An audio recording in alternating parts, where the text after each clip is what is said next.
అప్పుల బాధలు వెంటాడుతున్నాయా? అయితే 6 జేవిఆర్ వారి జాతిరత్నాలు ధరించండి. హాయ్, వెల్కమ్ టు మన టీవీ. నేను మీ మనోజ్. 2 రోజులుగా ఎర్రిస్వామి పేరు తెగ ఫేమస్ అవుతుంది, తెగ వైరల్ అవుతుంది. అసలు ఎర్రిస్వామి ఎవరు అని చెప్పి చాలామంది వెతికిన పరిస్థితి. కట్ చేస్తే మనోడు ఒక ఏదైతే కర్నూలు యాక్సిడెంట్ జరిగిందో ఆ బైకర్ శివశంకర్ చనిపోయాడు.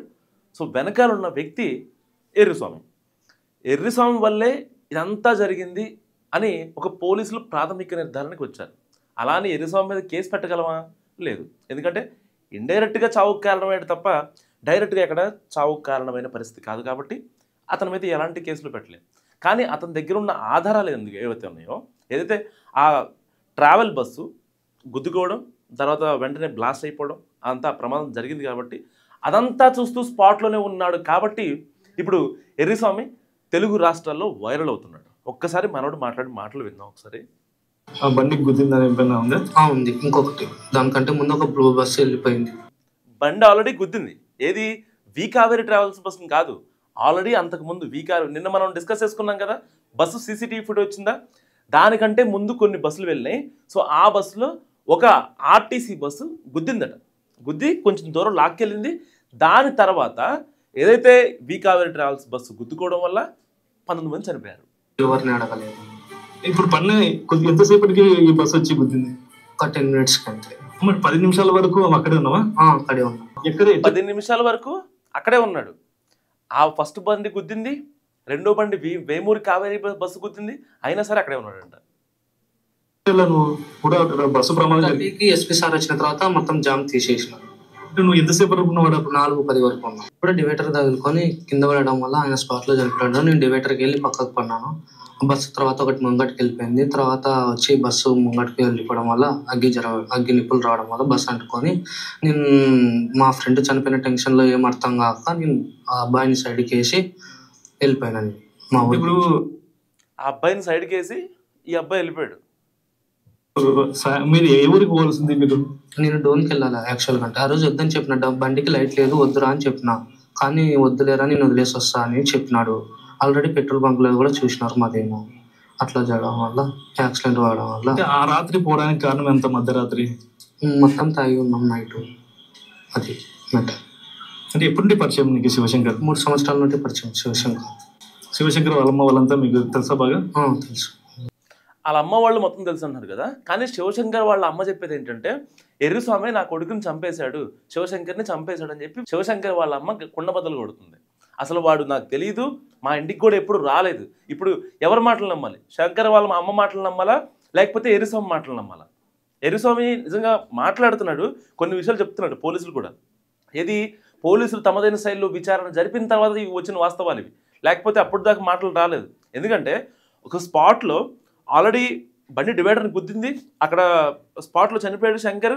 ఏదైతే ఆ బండిని ఆ డెడ్ బాడీని పక్కకు లాక్కుండా అక్కడే కూర్చొని 10 నిమిషాలు వెయిట్ చేసి ఒక బండి గుద్దిన తర్వాత ఏదైతే ఒక బస్సు గుద్దిందో ఆ బండిని కొంచెం దూరం హైవేలో లాక్కెళ్ళి మళ్ళీ అక్కడే ఉండి ఈ వేమూరి కావేరీ ట్రావెల్స్ బస్సు కూడా గుద్దిన తర్వాత అంత దారుణం జరిగిన తర్వాత కూడా అక్కడి నుంచి వెళ్ళిపోయాడంటే ఒకసారి సైకోయిజం అర్థం చేసుకోండి.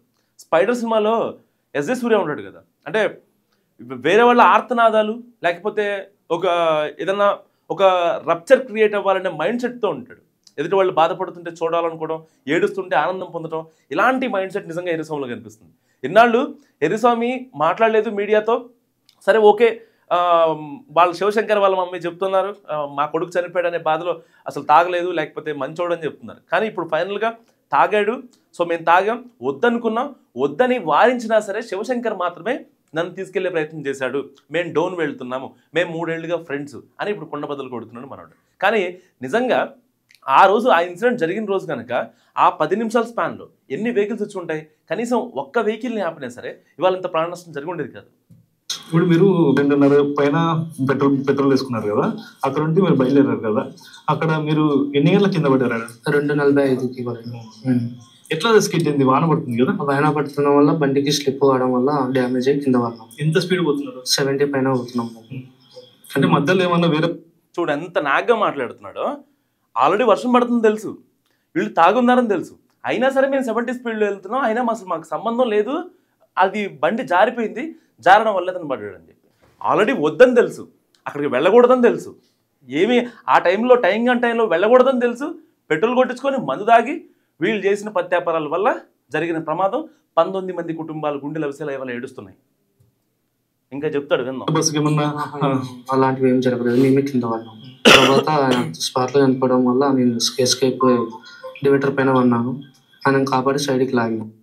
ఆయన కాపాడి సైడ్కి లాగండి ఎస్కేప్ అయిపోయాడంట. సిగ్గుండాలి ఆ మాట చెప్పడానికి. అసలు కాపాడా, నిజంగా కాపాడితే ఆ బండిని కూడా పక్క లాక్కొచ్చేవాడు, ఫోన్ తీసుకొని పరారు అయిపోయాడు కాదు. ఆయన ఇక్కడ ఎర్రిస్వామి చేసిన బ్లండర్ మిస్టేక్ ఏంటంటే, వీడు ఎంత ఎర్రోడో చెప్పడానికి ఒక్క ఉదాహరణ చాలు. అక్కడ స్పాట్లో ఆ ఫోను ఒకవేళ శంకర్తో నాకు సంబంధం లేదు, వాడి బండితో కూడా నాకు సంబంధం లేదు, బండి బాగాలేదు కాబట్టి, ఈవెన్ బైక్ సరిగా అసలు దాని కండిషన్ బాగాలేదు, ఫిట్నెస్ బాగాలేదు, ఈవెన్ బ్రేక్ పడట్లేదు, డూమ్ లేదు, ఏం లేదు, జస్ట్ ఇండికేటర్ తప్ప ఏం లేదు. అలాంటి బండి నాకు ఎందుకులే అనుకున్నాడో ఏంటో తెలియదు కానీ వాడి ఫోన్ మాత్రం ఎత్తుకెళ్ళాడు. అంటే రేపు పొద్దున దాన్ని సెకండ్ హ్యాండ్లో అమ్ముకుందామో, ఎంతో కొంత డబ్బులు వస్తాయని ఒక్క రీజన్తో ఆడి ఫోన్ ఎత్తుకెళ్ళాడు. కాబట్టే ఇవాళ ఎర్రిస్వామి మీడియాతో మాట్లాడుతున్నాడు. పోలీసులు తమదైన స్టైల్లో విచారణ జరిపిన తర్వాత ఇలాంటి కీలక విషయాలు బయటకు వస్తున్నాయి. ఇంకేం చెప్తాడు ఇన్నోసెంట్ చూద్దాం. ఇప్పుడు కింద పడిన వెంటనే మరి వేరే బస్సు ఏమన్నా ఉందా? ఉంది, ఇంకొకటి దానికంటే ముందు ఒక బ్లూ బస్సు వెళ్ళిపోయింది. అంటే బండి టచ్ చేసి వెళ్ళిపోయింది. ఈ బస్సు మిడిల్ వేసుకుని వెళ్ళిపోయి. బ్లూ బస్ గుర్తుంది కదా, నిన్న మనం సీసీ కెమెరా ఫుటేజ్ మాట్లాడుకున్నాం కదా, ఆ బ్లూ బస్ అన్నమాట, ఆర్టీసీ బస్, అది సూపర్ లగ్జరీ జరిగింది. ఇప్పుడు ఆ బండి గుద్దకు ముందు బండి ఎక్కడ ఉంది? మధ్యలో ఉంది, మిడిల్ లోనే ఉంది. అది తగిలిన తర్వాత ఇంకా కొద్ది ముందుకెళ్ళింది. అంటే ఇంకా ముందుకెళ్ళింది. ఈ బస్ అనేది జరగడం వల్ల. అంటే నువ్వు శివశంకర్ కింద పడినాక శివశంకర్ ఎప్పుడు చూసినావు చనిపోయాడు అని చెప్పి తెలుస్తుంది? పిలుస్తుంటే పలుకుతలేడు, స్పాట్ లో వెళ్ళిపోయినాడు. ఆయన సైడ్కి లాగేసి ఆయనని నా పని నేను చూసుకుంటున్నా. ఇంకా తర్వాత బండిని లాగే ప్రయత్నం చేసిన. స్పాట్లో చనిపోయాడు కాబట్టి నా పని నేను చూసుకున్నా. అసలు నిజంగా ఎర్రిస్వామి ఎంత ఎర్రిగా మాట్లాడుతున్నాడంటే, అసలు నిజంగా ఎవరైతే ఆ 19 కుటుంబాలు చనిపోయాయో వాళ్ళల్లో ఏ ఒక్కళ్ళు అసలు వీడి మాట్లాడినా సరే రక్తం మరిగిపోద్ది, అరికాల నుంచి తల వరకు రక్తం మరిగిపోద్ది అనమాట. అలాంటి మాటలు మాట్లాడుతున్నాడు. ఎంతవరకు ఎంత సేఫ్ గేమ్ ఆడాడో తెలుసా? కంప్లీట్గా సేఫ్ గేమ్ ఆడాడు ఎర్రిస్వామి. సేఫ్ గేమ్ ఆడటం వల్ల ఇవాళ ఇంతమంది ప్రాణాలు పోయాయి. ఒక కుటుంబంలో తల్లి, తండ్రి, కొడుకు, కూతురు మొత్తం చనిపోయారు. వాళ్ళ అమ్మ నాన్నోళ్ళు ఇంట్లో కూర్చొని ఏడుస్తున్నారు వాళ్ళ ఫోటోలు పెట్టుకొని. ఎవరు దానికి రెస్పాన్సిబిలిటీ? అట్లీస్ట్ కమ్యూనికేషన్ అనేది లేకపోతే వీడు ఇంగ్లీష్ మాట్లాడుతున్నాడు, 70 స్పీడ్లో ఉన్నామని మాట్లాడుతున్నాడు, ఆల్రెడీ మేము తాగున్నామని చెప్పి అంత సెన్స్ ఉన్న వ్యక్తి, ఇంత సెన్స్ ఆఫ్ హ్యూమర్ ఉన్న వ్యక్తి కనీసం కామన్ సెన్స్ ఉంటుందా? 1% కామన్ సెన్స్ ఉంటుందా? ఆల్రెడీ వీడి కళ్ళ ముందే బండి, వేరే బండి, వేమూరి కావేరి ట్రావెల్స్ కంటే ఇంకొక బండి ఆల్రెడీ ఏపీఎస్ఆర్టీసీ బండి, ఆ బండిని గుద్దేసి కొంచెం దూరం లాక్కెళ్ళింది. ఒక 10-15 మీటర్స్ వరకు బండిని లాక్కెళ్ళింది. ఆ బండితో పాటు జరిగేదే తప్ప ఈ మధ్యలో ఏదైతే ఆ ఫస్ట్ వెహికల్ ఈ సెకండ్ వెహికల్కి వేమూరి కావేరి ట్రావెల్స్కి మధ్యలో 10 మినిట్స్ డిఫరెన్స్ ఉంది.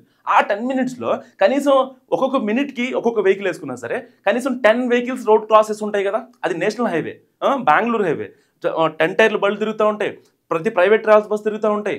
ఏదైతే కర్నూలు, ఇంకా కదిరి, ధర్మవరం, అనంతపురం, ఇవన్నీ కూడా ఆ ఏరియా కనెక్ట్ అయ్యే వెహికల్సే కదా. సో అన్ని వెహికల్స్ ఏదైతే వెళ్తున్నాయో కనీసం ఒక్క వెహికల్ని ఎవరినన్నా ఆపినా సరే వాళ్ళు సహాయం చేయరా? ఇట్లా మా ఫ్రెండ్ చనిపోయాడు, సో కొంచెం హాస్పిటల్ తీసుకెళ్ళాలి, లేదంటే నాకు కొంచెం భయం వేస్తుంది, నేను ప్యానిక్ సిచ్యువేషన్లో ఉన్నా, నర్వస్ అయిపోయాను, వాళ్ళని అట్లీస్ట్ వాళ్ళ ఇన్ఫర్మేషన్ ఇవ్వాలి పోలీసులకి అని చెప్పి కనీసం ఆ ఆలోచన లేదా? అంటే ఒక సెన్స్ ఆఫ్ హ్యూమర్ లేకపోవడం వల్ల జరిగిన మిస్టేక్ ఇవాళ 19 మంది చనిపోవడానికి కారణమైంది. ఇంకేం మాట్లాడుతున్నావు విన్నా ఒకసారి? ఇవ్వలేదు. అది తర్వాత బస్సు అంటుకోవడం జరిగింది. తర్వాత మొత్తం జామ్ అయిపోయినాయి. నేను ఐచర్కి వెళ్ళిపోయినా ఊరికి. ఇప్పుడు కింద పడినావు కదా, బండి కింద పడింది, శివశంకర్ కూడా చనిపోయింది, శివశంకర్ని పక్క లాగావు, బండి లాగే ప్రయత్నించినావు, అది వేరే బండి వచ్చేసింది. అంటే నువ్వు ఇప్పుడు అక్కడ చాలా వెహికల్స్ పోయినా కదా, ఎవరు కూడా హెల్ప్ చేయలేదా నీకు? ఎవరేమి హెల్ప్ చేయలేదు ఆ టైంలో. ఎవరు అర్ధరాత్రి టైంలో ఎవరు హెల్ప్ అయితే నాకు చేయలేదు. నువ్వు బండి ఆపలేదు, హెల్ప్ అని ఎవరు హెల్ప్ చేయలేదంట. అసలు వీడికి కడుపు ఎలా తింటాడా గడ్డి తింటాడా నాకు అర్థం కావట్లే. ఎవరన్నా అడిగితే కదా హెల్ప్ చేయాల్సింది. అర్ధరాత్రి టైము బిట్వీన్ 2 to 3 AM తెల్లవారుజామున చెమ్మ చీకటి ఉంటుంది, ఒక పక్క మంచు పడుతుంది, ఎవడిగాడు ఇంటికి వెళ్ళిపోదాం అనే ఇదిలోనే ఉంటాడు. ఆ టైంలో తిరిగే వెహికల్స్ ఏంటి? ప్రైవేట్ ట్రావెల్స్, ఇంకా లారీలు లోడ్తో వెళ్తూ ఉంటాయి. అలాంటి వాళ్ళు నీకు బండి ఆపి నీతో మాట్లాడి నీకేం కావాలని అడుగుతారా? నీతో ఒక ఫ్యామిలీ ఉందా, ఒక కార్ పక్కన ఆగిందా ఇండికేటర్ వేసుకొని?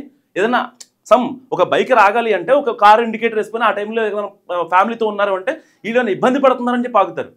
వీడినంటే ఎవరు ఆపలేదంట. వీడి మొహం చూస్తేనే దొంగోళ్ళు బట్టల్లో ఉన్నాడు. అలాంటి వాడిని చూసి జనాలు ఆగి నీకేం కావాలి బాబు, తిన్నావా లేదా అని అడగాలంట. సిగ్గు లేకపోతే సరే. ఇంకా చెప్తారు చూడండి.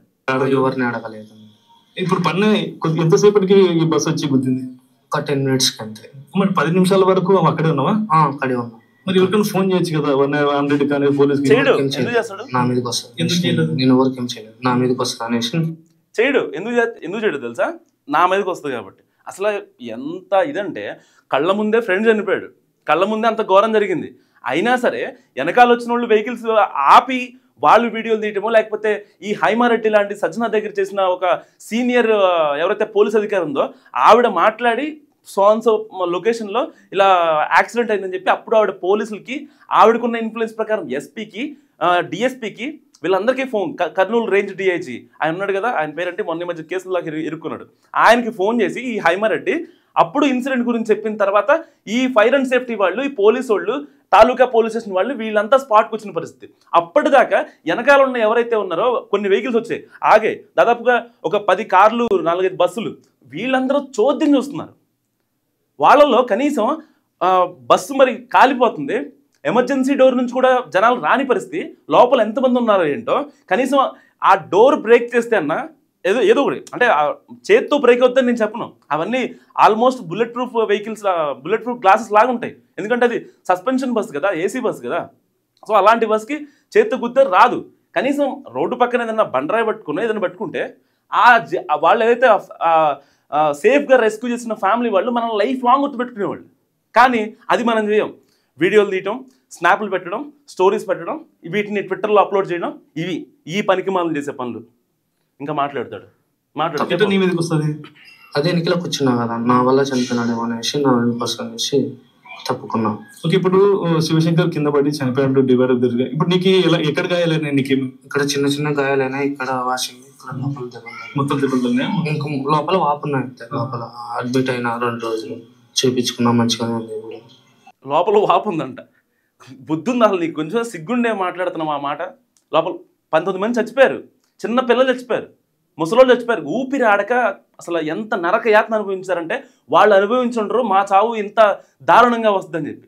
వీడికి జరిగిన కొంచెం ఏదైతే రాసుకుపోవడమో వీడి పడింది ఎక్కడ, డివైడర్ని కొద్దిగానే ఆ మొక్కల్లో పడ్డాడు.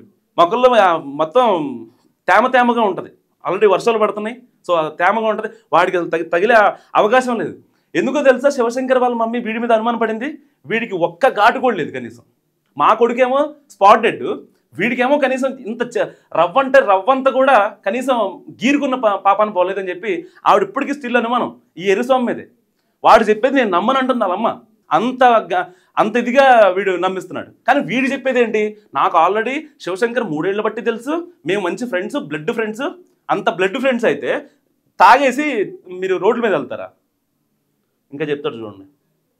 బండి గుంజుకుపోయింది, మామూలు స్టోరీ కాదు. తర్వాత నువ్వు అక్కడ ఎంతసేపు నువ్వు బండి, అది ఏం జరిగింది బస్ కి? ఫైర్ ఇంజన్ అంటే నిప్పులు రావడం వల్ల బస్ అంటుకుపోయింది. అప్పుడు నువ్వు ఎట్లా బస్ దగ్గరికి వెళ్ళావు? శివన్ దగ్గరకు వచ్చేసిన, శివశంకర్ దగ్గరకు వచ్చిన.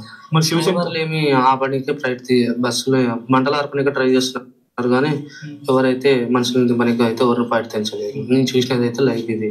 ఏమైనా శబ్దం వచ్చిందా? పెద్దగా ఏం సార్ బొగ్గ నిన్నంతే అది మ్యాటర్. మరి ఇప్పుడు నువ్వు మళ్ళీ అక్కడ నుండి ఎక్కడికి వెళ్ళావు? ఎట్టే వెళ్ళావు? నువ్వు దెబ్బ తగిలాయి కదా నీకు కూడా? ఐచర్కి వెళ్ళిపోయినా నేను. ఐచర్కి ఊరికి వెళ్ళినా, రాంపల్లకి వెళ్ళినా, మా ఊరు. ఆ టైంలో కూడా ఎక్కించుకున్నారు? దెబ్బ తగిలే కదా, ఎందుకు అని అడగలేదు? ఎవరేమడగలేదు, చిన్న గాయాలు ఒకటే కదా.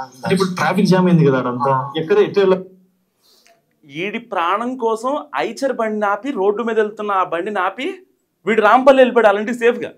కానీ వీడి ఫ్రెండ్ అక్కర్లేదు, టైంలో పాపం వాడిని డోన్ తీసుకెళ్తున్నాడు. వాడక్కర్లేదు, ఈ బస్సు అక్కర్లేదు, ఆ బండి అక్కర్లేదు, ఆడి ఫోన్ మాత్రం కావాలి. 19 మంది చనిపోయిన తర్వాత అది చూసి బయలుదేరాడంట. సిగ్గులేదు ఏదో కొంచెం కూడా అసలు.